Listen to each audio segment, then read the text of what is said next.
कि अगर कड़ी मेहनत और लगन की जाए तो कुछ भी संभव हो सकता है। पहले अटैम्प्ट में भी पास किया जा सकता है। मेरा लक्ष्य था 600 प्लस मार्क्स का लक्ष्य था मेरा कि 8 घंटे घर पे पढ़ाई करता था मैं। कुछ 2-2 दिन हमारे घर चूल्हा नहीं जला, 2-2 दिन बच्चे भूखे रहे, पैसे नहीं थे, मात्र 2 का 1 सिक्का था घर पे। 3 दिन में खाना मिला था बच्चों को, 3 दिन बाद। दोस्तों कहते हैं कि प्रतिभाएं समय और जगह की मोहताज नहीं होती। अगर आप में ज़बरदस्त प्रतिभा है तो कहीं पर भी अपना रूप दिखाती है और ऐसे उच्च शिखर पर आपको ले जाती है जहां आपने कल्पना भी नहीं की होगी। बस आपका लक्ष्य तय होना चाहिए। आज हम आपकी मुलाकात करा रहे हैं विपरीत परिस्थितियों में जूझते हुए एक बिल्कुल गरीब परिवार से ताल्लुक़ रखने वाले मोनू रघुवंशी के बारे में, जिन्होंने पहले ही प्रयास में नीट की परीक्षा को पास किया है। उनके साथ उनकी पढ़ाई के दौरान उनके परिवार के साथ और तमाम उनके दोस्तों के साथ उनका कैसा व्यावहारिक जीवन था, इस विषय पर बात करेंगे। उनकी तैयारियों के बारे में भी बात करेंगे। मोनू रघुवंशी है, मैं ग्राम अंधार का निवासी हूँ। मैंने नीट की परीक्षा पास की है। कौन से सन में? 2022 में पास की। अच्छा, ये कितने अंकों के साथ आपने? जी 528 मार्क्स। 528 मार्क्स। रैंक में अगर आप 63,000 रैंक है। अच्छा, तो ये पहला प्रयास था? जी हाँ। तो बताते हैं कि नीट की परीक्षा बहुत ही कठिन परीक्षाओं में से एक है। तो ये पहले प्रयास में आपने हासिल कर लिया। क्या पैटर्न था आपकी पढ़ाई का? जी अगर कड़ी मेहनत और लगन की जाए तो कुछ भी संभव हो सकता है। पहले अटैम्प्ट में भी पास किया जा सकता है। मेरे फिर भी कम मार्क्स आए और भी ज़्यादा आ सकते हैं अगर कोई अच्छी मेहनत से पढ़ाई करे तो। पहले अटैम्प्ट तो मतलब लक्ष्य बना के रखा था आपने? जी। तो आप जब तैयारी के लिए जाते थे, पढ़ते थे, तो क्या कितने अंकों का लक्ष्य था? जी मेरा लक्ष्य था 600 प्लस मार्क्स का लक्ष्य था मेरा।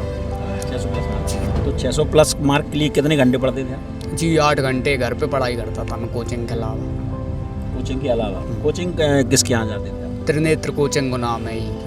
तो कोचिंग में कौन से सर थे जिनको आप ये वो देना चाहेंगे श्रेय के, इन सर की ज़्यादा उनकी वजह से, थ्योरी की वजह से मुझे ज़्यादा? कोचिंग में तीनों सर, अर्पित रघुवंशी, वासुवीर सर और नवांकुर सर, जिन्होंने बहुत अच्छे से पढ़ाया है और उन्हीं की वजह से ही आज मैं उस पेपर में निकल पाया हूँ। अच्छा, तो अब जी अभी काउंसलिंग स्टार्ट होगी 12 तारीख से, तो अब कॉलेज की काउंसलिंग चालू होने वाली है। तो उसके लिए विशेष तैयारी करनी पड़ती काउंसलिंग के लिए? नहीं उसको अभी तो ऐसा मतलब जब काउंसलिंग होगी तो आपने लक्ष्य तय कर रखा होगा कि मुझे क्या बनना है, इस तरह कौन सी फील्ड में आना है, स्पेशलिस्ट क्या बनना चाहते हैं? जी स्किन का डॉक्टर, डर्मेटोलॉजिस्ट बनना है।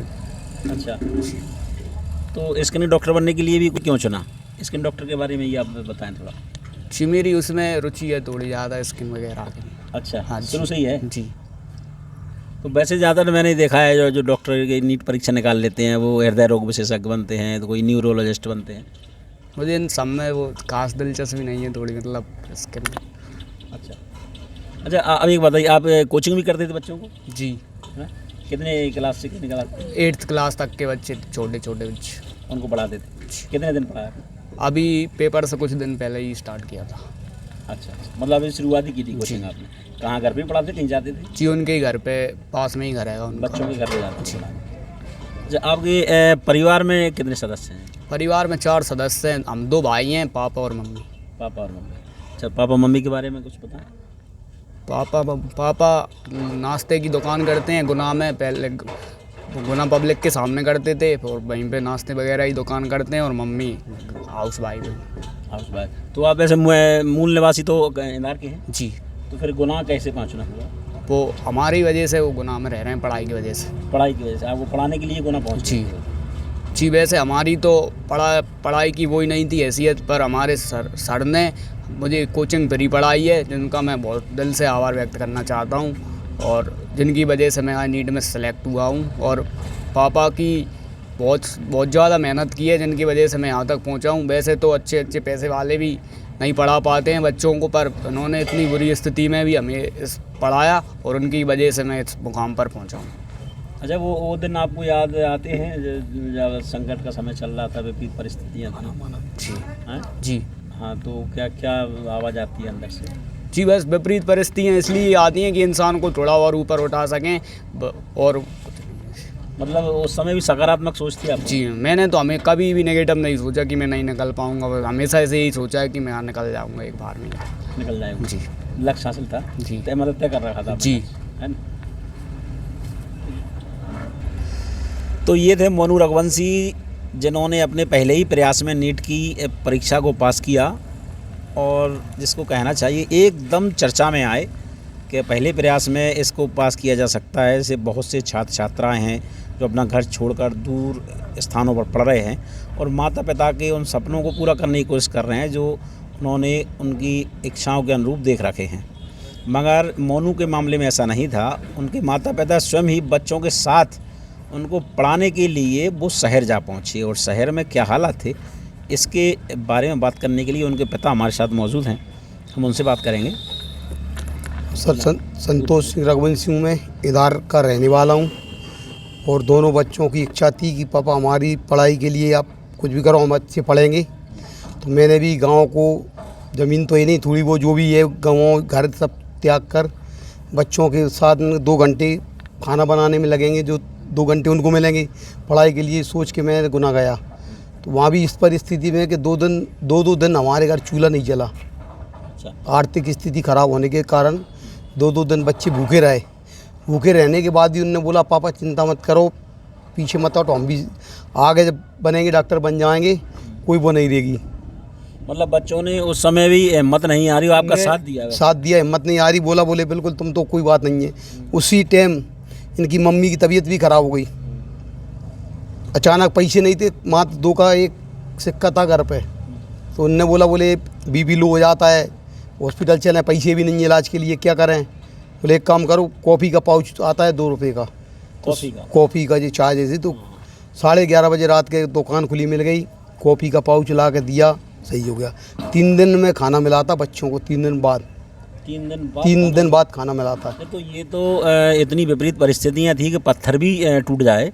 तो मैं आपने अपने आप को कैसे बांधे अपने आप रखा? को मैंने ये माना कि अपने आप को धिक्कारता हूँ कि अपने धिक्कारे ऐसे माँ बाप को जो अपने औलाद के लिए खाना भी नहीं खिला सके। पूरी आपने पढ़ाई तो उनके लिए योगदान, उसमें कमी आने नहीं दी आपने पढ़ाई में? पढ़ाई में सर मैंने 6वीं क्लास के बाद अपने माँ बाप का फर्ज नहीं निभाया। बच्चों को कॉलेज स्कूल वालों ने फ्री पढ़ाया, अच्छी पढ़ाई करते, इसलिए कोचिंग में जब कोचिंग वाले हों यहाँ भी गए, कोचिंग वालों ने उनसे दोस्तों जैसा व्यवहार रखा, पैसा दे दिए ठीक है, नहीं दिए तो कोई बात नहीं है। अभी नीट तक की परीक्षा में भी जहाँ तक कि उनने 1 पैसा नहीं लिया। अच्छा, पढ़ाने में उनके लिए जितना धन्यवाद मैं क्या पूरा समाज भी दे और पूरा देश भी दे तो कम है मेरी तरफ से। तो मेरा यही कहना है कि समाज भी है और भी लोग हैं कि कभी भी कोई अगर आर्थिक किसी से कमज़ोर बच्ची हैं जो कोशिश कर रहे हैं, हिम्मत है, तो उनके लिए हर आदमी से कहूँगा जहाँ तक कि बने व्यवस्था सुविधा करें। मतलब जो ऐसे बच्चे जिनके लिए पढ़ाई के लिए पैसा नहीं है, उन लोगों के लिए सब? हाँ, उन लोगों जिनके पास पैसा नहीं है। मैं तो बाप होते हुए 2 दिन चूल्हा नहीं जला, तो कुछ तो अनाथ बच्चे भी हैं जिनके माँ बाप नहीं हैं, उनका भी वो है। अच्छा, एक बात और, आप मूल रूप से इंदौर के रहने वाले हैं? हम मूल रूप से इंदौर का रहने वाला हूँ। इंदौर में क्या करते थे आप? इंदौर में भी पैसे तो स्टार्टिंग से ही संघर्ष करा, ज़मीन ममीन है नहीं मेरे पास, बिल्कुल थोड़ी बहुत है। अंत्योदय का कार्ड है और आदमी कहते हैं सुविधा मिलती है, कहीं कोई सुविधा नहीं मिलती, मात्र गेहूँ अकेले मिल जाते हैं। अच्छा। तो गेहूँ से जीवन, राशन की दुकान से गेहूँ से जीवन कटता नहीं है। अब आगे अभी भी मेरे दिल में संशय है कि ऐसा ना हो बच्चे को फीस के चक्कर हो सके कॉलेज नहीं मिल पाए। आज भी बच्चों हमारे चारों परिवार के दिल में यही शंका है कि ऐसा ना हो कि हमारे पास स्थिति खराब होने के कारण बच्चे को कॉलेज नहीं मिल पाए। मन में डर लगा रहता? अभी डर लग रहा है सबको, यही है। तो आप कितने दिनों तक इंदौर रहे और कितने दिन बाद आप गुना पहुंच गए थे? मैं तो 4 साल पहले अभी पहुंचे? अभी गुना पहुंच गया जी, 10वीं में। आज पहुंच के रोजगार के लिए आपने क्या किया? रोजगार के लिए नाश्ता का ठेला लगाता था, तो वो भी नहीं चला। दुकानें बड़ी बड़ी होने के कारण कई जगह लगाए, वो भी नहीं चली। तो इसके बाद मैं 2-4 समाज, मैं तो गांव में गया था, 2-4 समाज वाले मिले, उनने ही बोले यार चिंता मत करो, तुम डटो। समाज ने सहयोग नहीं किया उस समय? समाज में 2-4 लोग हैं, उनने मेरे को मदद दी, सहयोग करा रोजगार के लिए। उनने दुकान दी, लागत भी दे, लेकिन दुकान भी नहीं चली, लागत भी 2 बार टूट गई मेरी। इसके बाद भी बोला उनने हिम्मत मत हारो, बोले अपने पिपरिया वाले रघुवंशी हैं जनपद अध्यक्ष अभी जो बने बबला रघुवंशी, उनने भी, नहीं तो मैं पहले ही गांव गया था तो बच्चों को पढ़ा ही नहीं पाता। 2-2 3-3 महीने का किराया भी कहीं कर्जा करके कहीं वैसे करके देते, किराए से रहता हूँ। अच्छा, तो ये आपने जो विपरीत परिस्थितियों में ये दुख भरे दिन आपने देखे, तो उस समय जो सोचते होंगे आप कि जीवन कितना कठिन है।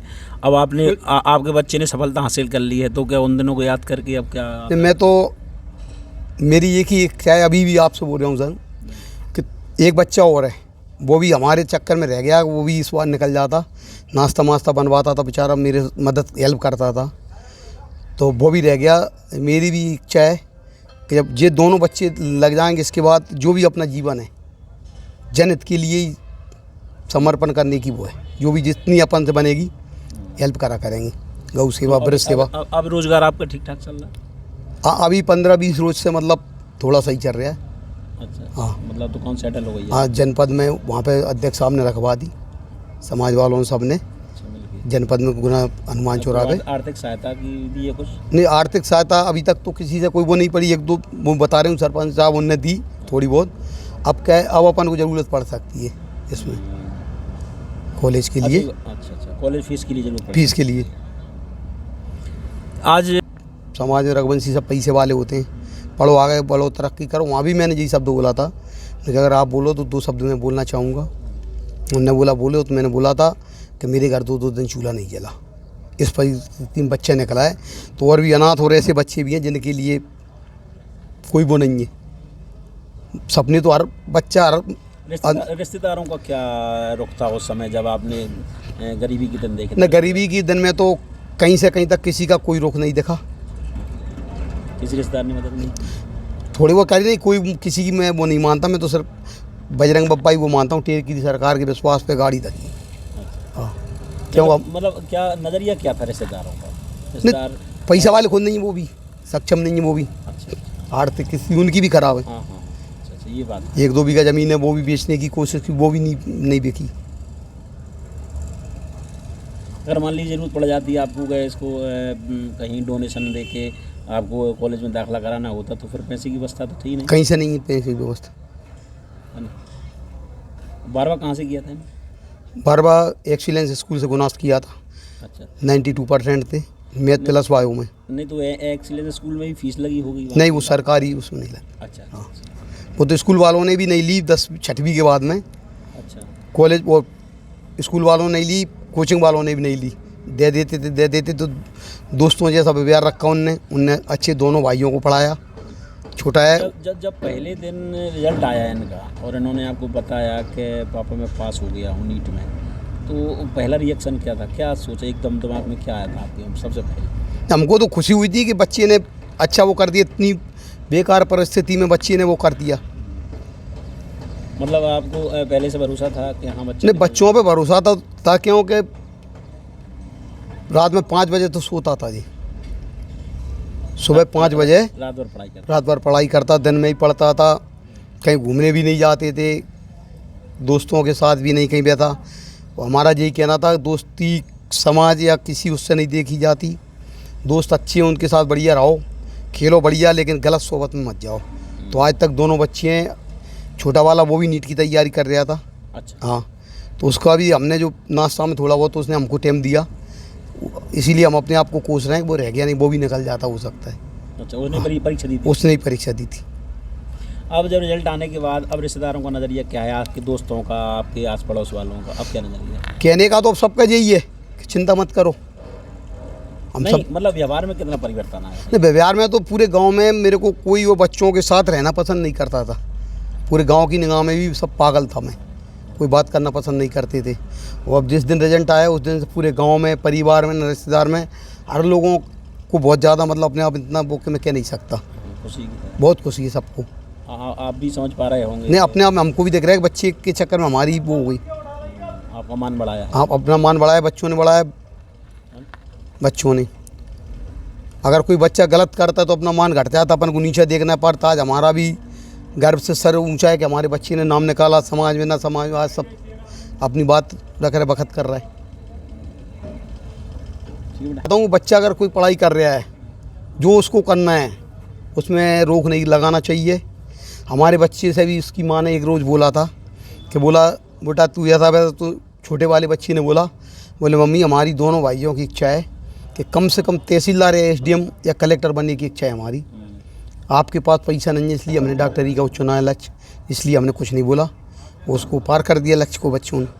दोस्तों ये थे संतोष सिंह रघुवंशी और उनके सुपुत्र मोनू रघुवंशी, जिन्होंने पहले ही प्रयास में नीट की परीक्षा को पास करके साबित कर दिया है कि अगर लक्ष्य तय हो और मन ने ठान लिया हो तो किसी भी प्रकार की बाधाएं आएँ उनको पार किया जा सकता है और सफलता भी हासिल की जा सकती है।